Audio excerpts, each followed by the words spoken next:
Dans la vie, il y a des trucs qu'on dit pas, mais que tu sais que tu dois jamais au grand jamais faire si tu veux pas finir dans les pires situations possibles. Vous l'avez compris, aujourd'hui on va parler des règles dans la vie.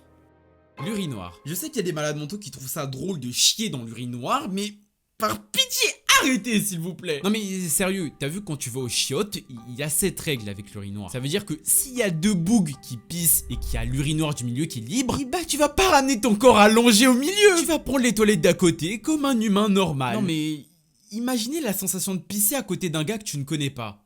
Même à côté d'un gars que tu connais tout court, hein, c'est bizarre, on ne fait pas ça. Genre il y a de la place, mais toi tu viens pisser à côté de moi. Vous imaginez si vos deux engins se touchent? Imagine tu pisses sur le gars sans faire attention, mais imagine tu fais un combat de sabre avec lui. Bon, là j'abuse un peu, mais imagine quand même gros. Le mot gênant. S'il vous plaît, arrêtez de dire ce mot parce que ça rend juste les trucs 10 fois plus gênants. Déjà que de base, la situation elle est gênante, mais t'as vu, il reste un peu d'espoir pour retourner un peu le truc, retourner la situation, transformer la situation gênante en un moment drôle. T'as vu, il reste un petit espoir. Mais toi, comme t'as trouvé ça marrant de dire gênant, bah tu viens de ruiner à néant toutes nos chances d'avoir une vie sociale.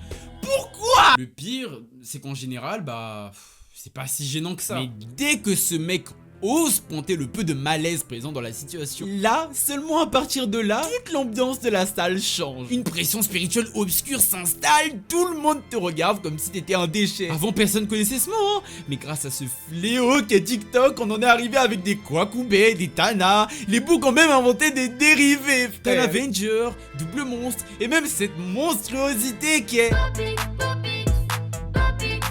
Ma génération est foutue. Sortir avec la sœur de son pote. Pourquoi? Non mais je crois que vous vous rendez pas compte du degré du manque de respect. Imagine ta sœur qui se fait foudroyer dans tous les sens par ton pote qui t'insulte tous les soirs à 20h30 après les cours. T'imagines le malaise? T'es là, tu rentres des cours, t'es un peu fatigué et tu vois ta sœur, elle est là, elle se fait... Voilà, et toi tu rentres dans la pièce comme ça, et tu nous vois comme ça.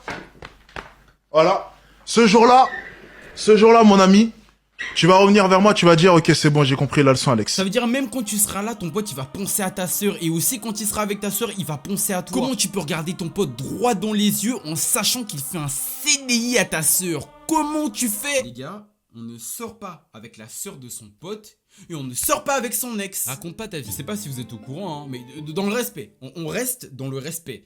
Mais il y a des gens qui s'en battent un peu les couilles de votre vie quoi. Quand je parle à un pote à moi et qu'un autiste sauvage sort de nulle part pour me raconter ses vacances en Chine, m'expliquer à quel point sa vie est magnifique.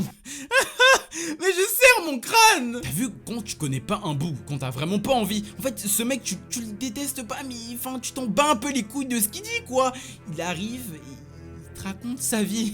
Et tu commences à lâcher des réponses en mode ah ouais, gars, ah ouais tu connais hein. Des réponses de PNJ parce que t'en as rien à foutre de lui. Et c'est normal, c'est pas ton pote. Encore quand c'est un prof, t'as vu, ça va, tu grattes du temps de cours, ça se pose, ça rigole. Les profs qui racontent leur vie en plus, c'est vraiment des poulets brisés, t'as capté? Tu peux te détendre, limite tu peux dormir. Le gars il est tellement loin dans son histoire qu'il s'en bat un peu les couilles de ce que tu fais, t'as vu? Te cala pas, vraiment c'est trop doux, c'est trop doux. Mais quand c'est des boucs du style, le fou de la gare, la vieille que tu connais pas quand t'es dehors, t'as vu? Quand tu sors du magasin qu'il y a le SDF qui commence à lancer une quête inskippable, t'es obligé d'écouter son background, sinon il va te cogner ton crâne. Là, c'est un deal. Les gratteurs. Ces gars, ils sortent de nulle part pour venir aux soirées des autres alors qu'on ne te connaît pas. On ne sait pas qui tu es. Tu fais quoi ici? Ils se prennent tellement pour les main caractères que quand ils sont là, ça en devient limite gênant. Déjà que de base, sa présence est gênante, mais... s'il vient déjà en rajouter une couche, ça va pas le faire quoi. Non mais s'il vous plaît les gars, on est en 2024. Quand t'es pas invité, t'es pas sélectionné, reste chez toi. T'as autre chose à faire que de venir pourrir la vie des gens dans une soirée où tu n'as pas ta place. Et Pouka, j'ai rien contre vous. Chacun fait ce qu'il veut de sa vie. Mais à quel moment me snitch devant toute la classe pendant que je triche à ce contrôle de merde, ça t'est utile dans ta vie? À quel moment? Ça va te rajouter un petit point bonus dans ton petit crâne là pour aller au paradis? Hein? C'est ça que ça va faire? C'est le genre de mec, un jour vous allez faire une dinguerie, tout le monde va se chier dessus, tout le monde va se pisser dessus. Mais t'as vu, il y a un minimum de solidarité, du coup on va rien dire. Et bah t'as ce petit con là, il va tout balancer direct. Ça va vous enfermer en prison pour un bail de merde, alors que s'il avait juste fermé sa bouche... Bélec, vous auriez été tranquille. Personne dit rien, mais tout le monde le sait. ne balancez pas vos potes. Ne pas regarder le téléphone des gens. Ça ressemble à une phrase de femme enceinte. Oui, je suis qui pour vous dire de pas faire ça? D'accord, mais vous avez raison. Le jour où un grand tonton bien musclé, bien yeux jaunes, il va vous agripper le cou parce que vous avez regardé le téléphone de sa copine, faudra pas me faire chier avec des... Oui, fièrement, lui, là-bas, il m'a... laissez-moi, oh. Non, mais on a trop normalisé le fait de s'introduire dans la vie privée des gens. Si le gars ne veut pas te montrer un truc, bah il te montre pas un truc. Et c'est pareil pour les tatas, les tontines, les cousins, même ta meuf, frère. Bon, en fait...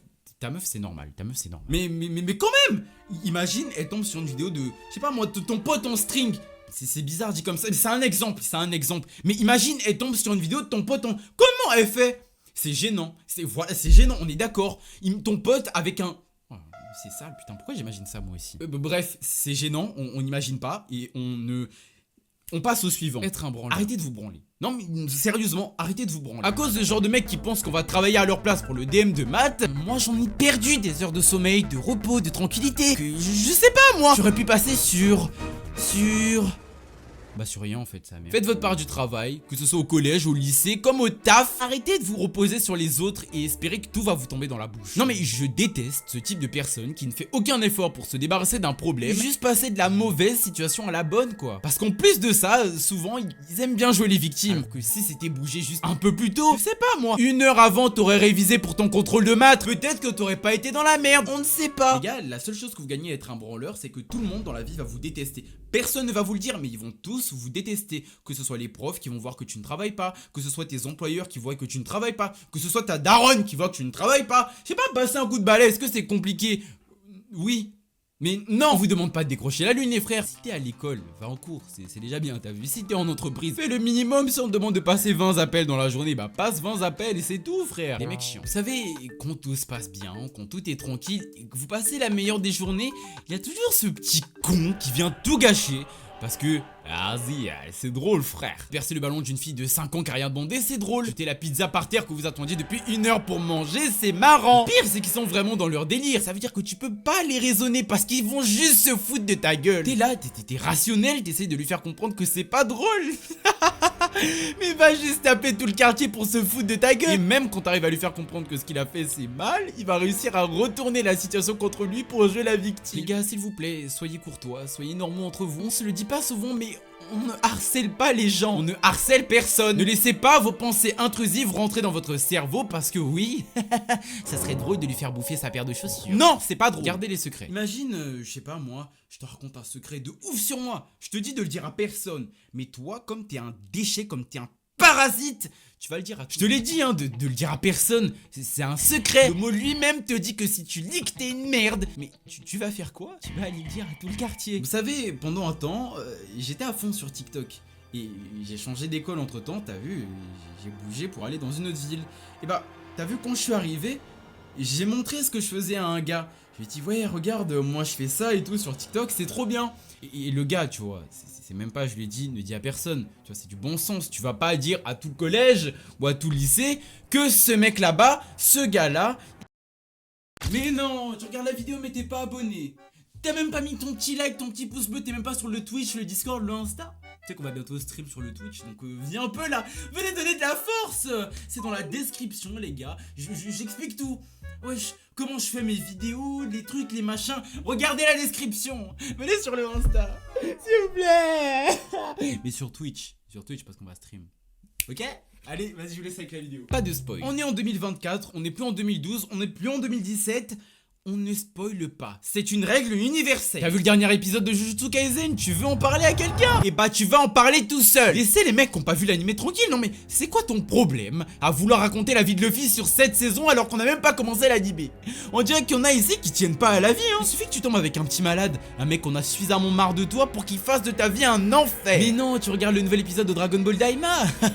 Il va le regarder en x2 juste pour te spoil 5 secondes plus tard. Les gars, soyez normaux. Quand on ne connaît pas une série, quand on n'a pas envie de se faire spoil, vous ne nous spoilez pas. Sauf si on a envie de se faire spoil. Mais du coup, bref, on ne pas de spoil. Pas de spoil. Toujours dire merci. Je te tiens la porte, tu me dis merci. Je te dis bonjour, tu me dis bonjour. C'est la normalité, c'est la base de la vie. Et depuis quelques années maintenant, quand tu fais ça, on ne te remercie pas.